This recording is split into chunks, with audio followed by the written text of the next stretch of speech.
Hi, it's Bruce Linton from the Father's Forum.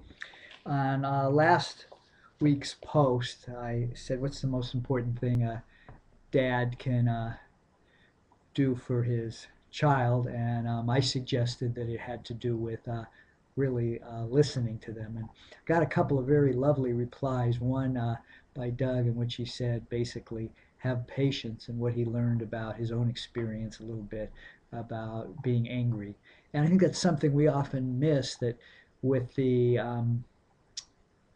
all of the various conflicts that come in having a child, and how frustrating it can be between work and family and lack of sleep and changes in the relationship with our wife, that a lot of frustration and anger builds up. And I think sometimes as men, we don't give ourselves enough opportunity to talk about that. So I wanted, for this week's blog, I wanted to read a poem that was a transitional point for me in understanding my own anger with my son. It's called The Window. I was getting ready to go to work, to give a lecture. I'm putting my notes in my briefcase. When the ball comes through the window, the glass flying, a million tiny knives all over the living room. In that moment, I feel my anger begin to grow.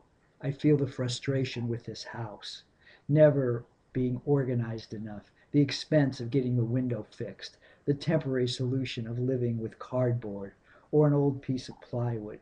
Thoughts of how will we ever clean up all this glass. My anger increases as I know I will be late for my presentation. I hear your small 4.5-year-old feet running up the steps. I see your tiny arm push open the door. Your eyes look up at mine, moist, searching. I take you in my arms. Are you hurt? It's okay. It's only the window. It can be replaced. What's important is you are not hurt.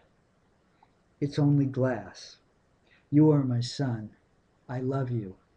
Let's get the broom. So that moment was an epiphany for me amongst all of the tensions of the day when I saw my son look around the door. And I can't tell you how many times I had told him not to bounce the ball on that side of the house. But that's how it goes with 4-year-olds. They may not have the best recall when they're in the moment of play. So I hope that's helpful, and you may consider looking for the moments that you discover for yourself where you have the opportunity to be patient, to be kind when you feel the frustration and the anger coming up within. Okay, well, that's the blog post for this week. Best wishes to all. Bye for now.